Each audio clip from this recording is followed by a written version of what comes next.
काय सांगाल, एवढ्या मोठ्या प्रमाणामध्ये प्रचार सुरू आहे, कशा पद्धतीने भेटतोय रिस्पॉन्स लोकांचा? आता बघा, आम्ही एकच मुद्द्यावर आम्ही मतं मागायला जातोय, ते आहे डेव्हलपमेंट आणि डेव्हलपमेंट. आम्ही जे काही कामं सरनाईक साहेबांच्या माध्यमातून गेलेले 3 वर्ष ही महानगरपालिका डिझॉल्व्ह झाली, त्याच्यानंतर जे काही कामं केली त्याचा आम्ही वाचनामा हे घेऊन जात आहेत आणि ते कामाचं आम्ही त्यांना दाखवत आहे की हे काही सारे कामं आम्ही केले आहेत आणि जे पुढच्या 5 वर्ष आम्ही निवडून आल्याच्या नंतर जे काही कामं आम्ही करणार आहोत तेही सुद्धा आम्ही लिहिलेले आहेत आणि सरनाईक साहेबांचा नाम प्रत्येकाचा तोंडावर आहे आणि यावेळी आम्हाला पक्का विश्वास आहे की आम्हीच निवडून येऊ. काय सांगाल, आज या ठिकाणी जे आहे तुमच्या याचं उद्घाटन पण झाला, संकल्पाचा काय ते कशा पद्धतीने रिस्पॉन्स भेटतो आता सध्या जनतेचा तुम्हाला? हे बघा, आज आदरणीय मंत्री महोदय साहेबांच्या शुभ हस्ते विकासनामा आणि बचतनाम्याच्या लोकार्पण झालेलं आहे आणि आमच्या जे विकासनामा आणि बचतनामा आहे त्याच्यामध्ये एकही असं काम केलेलं नाही. हे तर ठळक जी कामं होती ती आम्ही दाखवलेलं आहे. बाकी गटर मीटर किती केलेलं आहे ती जर करायला गेलो तर 50 पानं होतील. आमचा एकच उद्देश आहे, जे 15 वर्षामध्ये झाले नाही ते आम्ही 3 वर्षामध्ये केले. 15 वर्ष बनाम 3 वर्ष.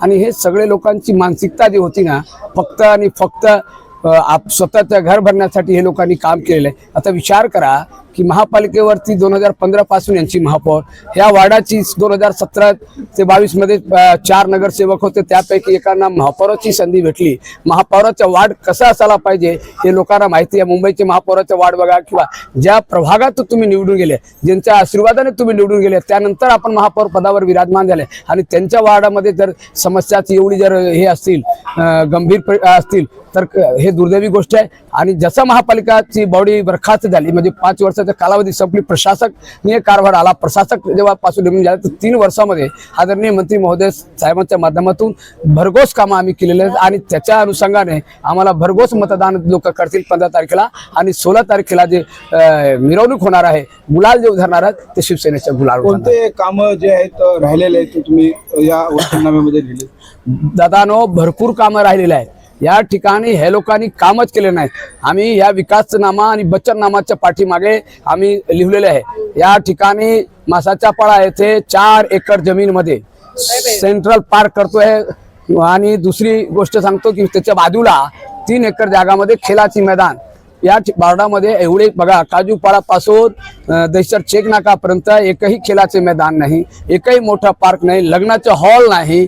विचार करा की या ठिकाणी गोरगरीब मध्यमवर्गीय लोक राहत आहेत, त्यांना लग्न वगैरे करायचे असेल तर मीरा रोडला जावं लागते, भाईंदरला जावं लागते आणि त्याच्या जे हे असतो अमाऊंट असतो, त्यांचा जे रक्कम असतो तो लोकांना परवडत नाही. आम्ही AC hall, non AC hall हे आम्ही सगळे करणार आहोत आणि ती महापालिकेच्या ताब्यात असणार आहे. आणि महापालिकेच्या माध्यमातून बघा, आदरणीय मंत्री महोदय प्रताप सरनाईक साहेबांनी हे ऑडिटोरियम जे केलेलं आहे, नाट्यगृह केलेलं आहे, महापालिकेचे 1 रुपया न लावता आज त्याची जर रेडी रेट जर पकडायला गेले तर त्याच्या रेडी रेट 250 कोटी होतील. या प्रभागामध्ये टोटल जर विचार करायला गेले तर 6.5 कोटीची निधी आदरणीय मंत्री महोदय साहेबांनी 3 वर्षामध्ये दिले आहे. आमच्या समोर जे चेहरा आहेत, आम्ही जेव्हा मतदान मागायला जातो तेव्हा आमच्या उमेदवार म्हणून आदरणीय मंत्री महोदय साहेब आणि निशाण म्हणजे धनुष्यबाण.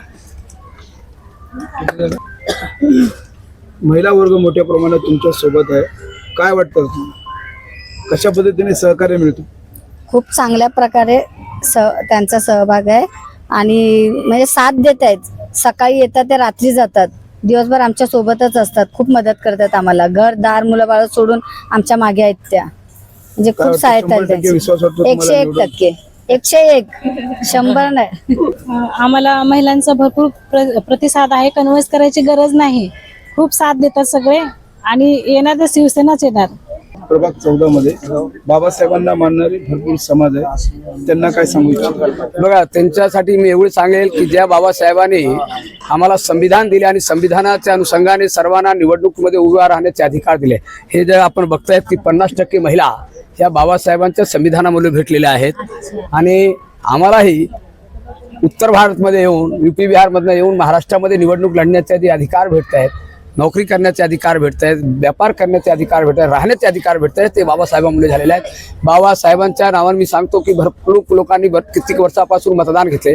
ते जनतानगर जे BSUP प्रकल्प आहे त्याच्यामध्ये जेवढे बुद्धविहार आहे, ते हनुमान मंदिर आहे, ते आम्ही पहिला काम करणार आहोत आणि केल्याशिवाय आम्ही गप्प बसणार नाही. हे बघा, त्या ठिकाणी आज 4136 लाभार्थी BSUP मध्ये आहेत. त्या ठिकाणी लोक पहिल्या गुण्यागोविंदांनी राहत होते. सर्वांच्या घरामध्ये पाण्याची लाईन होती, बिजली होती, बुद्धविहार होता, हनुमान मंदिर होता. हे सगळे हे लोकांनी, भ्रष्ट जनता पार्टीची लोकांनी आपल्या निजी स्वार्थासाठी सगळे लोकांना फुसलावून त्यांनी कॉन्ट्रॅक्टरला हाताशी धरून, अधिकाऱ्यांना हाताशी धरून सगळे तोडून टाकले, सगळ्यांना रस्त्यावर आणले. तर आम्ही निवडून आल्यानंतर बाबासाहेबांचं काम पहिला त्यांचा अनुयायी म्हणून आम्ही करणार आहेत. ते बुद्धविहार बनवून देणार लोकांना आणि हे बुद्धविहार तुम्हाला भव्य दिव्य दिसणार आहेत. धन्यवाद. चला, हा.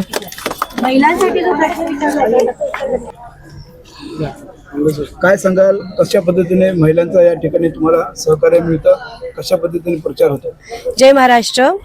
शिवसेनेमध्ये जेवढ्या महिला आहेत ना तेवढ्या इतर पक्षात तुम्हाला दिसणारे नाही, कारण शिवसेनेमध्ये जेवढा मान सन्मान आपल्या महिलांना मिळतो इतर पक्षात कोणालाही मिळत नाही.